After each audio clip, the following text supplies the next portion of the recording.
Hello, everybody, and welcome back to another Conscious Conversation here on the Conscious Conversation Instagram. My name's Lauren. I am the content creator and social media coordinator here at Conscious Conversations, and I'm so excited today to be hosting another Conscious Conversation about men's mental health with the one and only Tony, and founder of The Male Hug. I'm just adding Tony to the chat now, so stay tuned. We're going to be talking all things men's mental health. Tony joins us now. Tony, can you hear me? Yes, I can, Lauren. How are you going? Good, thanks. How are you today? Very well, thank you. Well, I'm so excited for you to be joining us today. For anyone who's just joined, we're joined with Tony Rabah, the CEO and founder of The Male Hug. Tony, in the spirit of Conscious Conversations, the first thing I want to ask you is, how are you really feeling today? I know we often ask this just passing by and it's a casual how are ya, so I want to get a real response from you, a considered response. How are you actually feeling? Okay, it's a good question. I feel good. I feel excited about the fact that Victoria is going to finally come out of lockdown, which is, I guess, mentally it's very exciting for everybody. I've had it's been a bit of an emotional week. It was my father's birthday on Tuesday, and he would have been 72, so he's no longer with us. But but generally, life is good. Oh, well, I'm so happy to hear that you Victorians down there are almost free, and I'm sorry to hear about your father. So we're sending you our love here from Sydney. Look, the reason for today's chat is to learn a little bit more about The Male Hug, what you guys do as an organization. You've probably seen that we've been sharing a lot of your content, because here at Conscious Conversations, we've been all about encouraging men to open up and talk about how they're feeling this Talktober. So the first thing I want to sort of delve into is, as an accountant and a businessman, what inspired you to create this organization, The Male Hug? Well, basically, the Male Hug was born on the back of many years of working in the profession as an accountant and as a business advisor. But mid last year, I got together with a good friend of mine and one of our board members at the Male Hug, Tony Rabah, and I said to Tony that I wanted to do something to raise some awareness around men, with the issue that men don't talk. And I called in a good friend of mine, Andrew Conway, who's the CEO of the IPA, Institute of Public Accountants, that I'm a member of. And we did a podcast to raise awareness about what accountants go through in the profession, dealing with clients, the ATO. And the job, essentially, a lot of accountants don't talk about the pressures they face and what's going on in their lives. And when you're taking on so much from clients, and many clients, you need a release. You need somebody to talk to. Otherwise, it becomes a bit of a pressure cooker. And if you don't occasionally lift the lid and let off some steam, then it's going to explode. So it was really born on the back of that. And for many years, my boardroom has always been that, I suppose, that friendly environment where clients can talk to me about anything. And generally, as a trusted advisor, they do talk to you about more than just their financial affairs. So it was really to raise that awareness and get men to talk about what's going on. Incredible. You're obviously very passionate about this. In your mission statement on the Male Hug website, you talk about how wanting to create a space for men to gather and talk openly about mental health issues isn't just a goal, it's a necessity. Why is this so important to you? Well, as I said, I mean, I for many years I've seen and dealt with a lot of clients and colleagues that have had many pressures in their lives. And I guess as men from a very early age, we go through many challenges. We face a lot of adversity through our life. And the key to dealing with this is to basically navigate our way through and come out the other side as a better version of the person that went into that situation. And I guess talking, we know that is a real benefit. So it's just really to raise that awareness and encourage men to speak about what's going on. It's too important. We've spoken to many experts that have told us that if men spoke early in the piece, then a lot of the clinics that they attend to with psychologists and so forth would not be as busy as what they are, I guess. Yeah, you talked about the challenges that men face just then.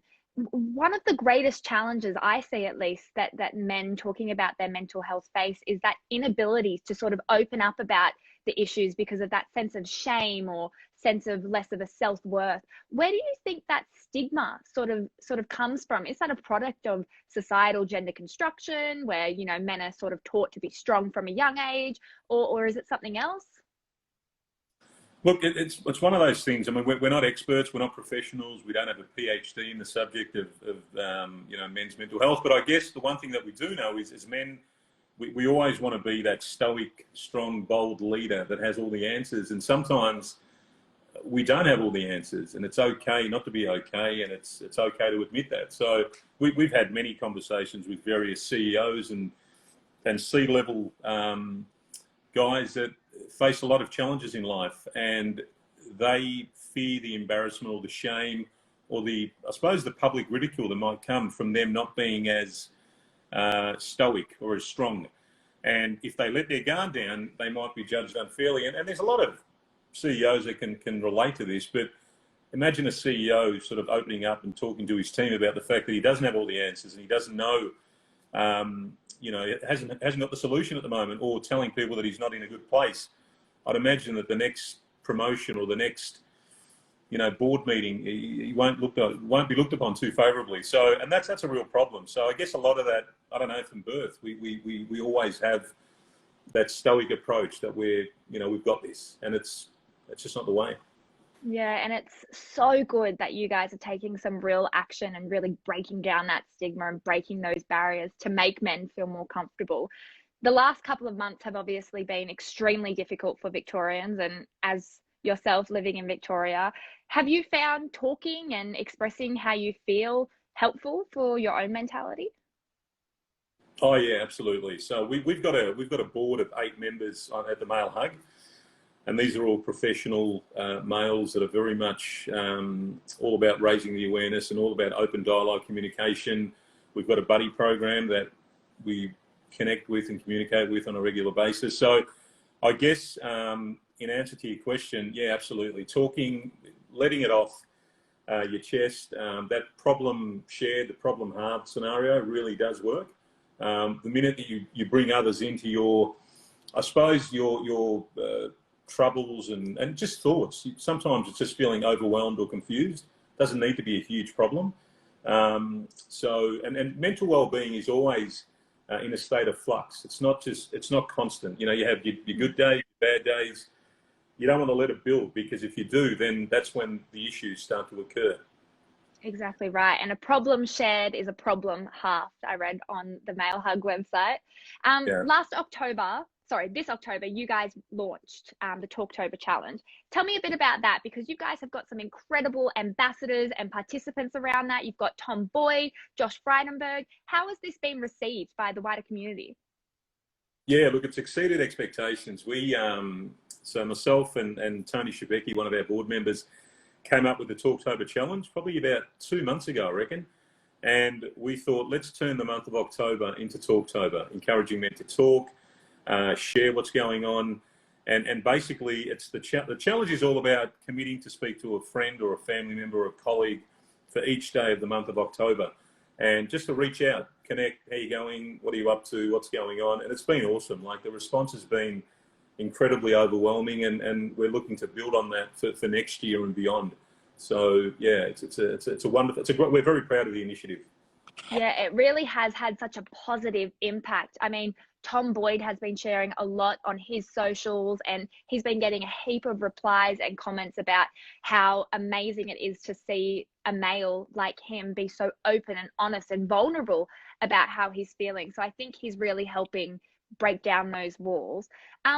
But it's not easy for all of us. Have you ever previously struggled to communicate and talk about how you're feeling? And how do you suggest going about it to someone who probably typically isn't very open with their emotions?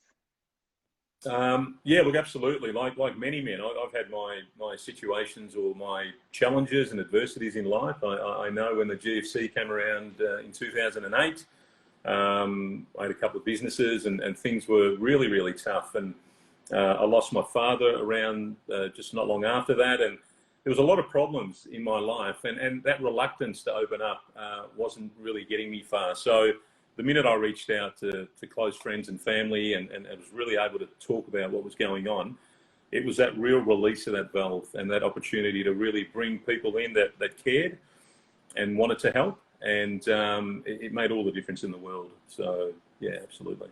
And have you found other members of your family or community being more responsive since opening up? Have they started opening up themselves? Is it easier to have a chat about these things that are typically not talked about? Yeah, absolutely. I mean, I practice this a lot with friends, with family, with clients. I guess the most important thing in life, and that I believe, is that the strength of your connections is a real, I suppose, key element towards sort of a fulfilled, happy lifestyle. So the more that you're able to have these sort of conversations that are real, that have real meaning and purpose, and without the feeling that you're going to be judged, I think it goes a long way towards that good quality of life. So a lot of people have embraced this, and I don't know if COVID has really sort of brought this on much quicker than what it is, but the awareness stuff now is really very evident out there. People are not as, I don't think they're as embarrassed anymore to talk about what's going on, and that's a positive thing. Yeah, definitely. I mean, here at Conscious Conversations, we're all about human connection and the importance of having those real meaningful connections. So we couldn't agree more with you. We know that improved communication is a crucial first step to a better mental health, but what other sorts of things would you recommend for anybody out there who's struggling? Can they visit the Male Hug website and participate in that mentor buddy program you were talking about? Yeah, absolutely. So the Buddy program is a program that we're very proud of. We're looking to expand on with our numbers. It's basically a program that we invite people to participate in. We make sure that they are obviously, good, caring, professional guys that have a real passion for this mental health. But one of the things that we advocate for is the importance of not only talking, but a quality of life that includes diet, exercise, meditation, sleep. Do the things that you enjoy, go for a walk, play golf, go to the football, catch up with your mates. It's good to have that time out as well, because I think in life people get caught up with the whole work hard, make $1 zillion, and then just forget about their health, and they spend the rest of their life using that wealth to pay for their bad health. So Yeah. I guess it's really important to really connect and have that time out for yourself as well. So yeah. Yeah. The Male Hug have done some incredible campaigns and missions and activities. This month particularly, you've had Talktober. I've seen the buddy program on your website. And when I chatted to you earlier in the week, you mentioned a hotline. Is there any more information you can give us about that upcoming project of yours? Yeah, so we recently we did a webinar with the Docklands Chamber of Commerce, and it was a call for help, but basically to try and help the small business community of Victoria. So the Docklands Chamber of Commerce, Melbourne City Council, and some other precincts, and that was received really well. So we're looking at the moment to put on a hotline in mid-November as a further extension of that. So we've got a number of professionals. We've got the IPA supporting us, BDO Australia, through one of our board members, Mark Itzakella. So we want to extend that service and just offer that help to business owners that are, I suppose, a little bit in limbo at the moment and not sure about what the next move should be. So we've got a panel of experts that are there waiting to help. We're also putting together a wellness manual that we want to promote to the small business community and the corporate sector. So this is all about what we've been talking about, and the wellness piece, because all of this stuff really will lead you to a better quality of life. And I think people are starting to see that. So, yeah. Yeah. Oh my goodness. We just love everything that you guys are doing over there at the Male Hug. You have our full support here from Conscious Conversations. For anybody who is watching, who may be feeling low, who wants to have a chat with a Male Hug mentor, head on to their website. They've got the Let's Chat Male Buddy program.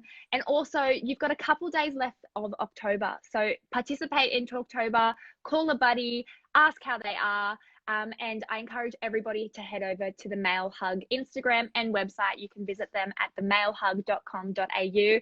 Tony, thank you so much for joining us today. I think opening up this conversation with our community is really going to be of such great value, encouraging men to talk, and seeing someone like yourself be so open about your own experiences has just been invaluable. So thank you so much for joining us. If anybody has any questions for Tony, just send them through and we'll see if he can answer them a little bit later. But thank you everybody for watching. And again, Tony, thank you for joining us today. Thanks so much, Lauren. Pleasure. Thank you. See you later, guys.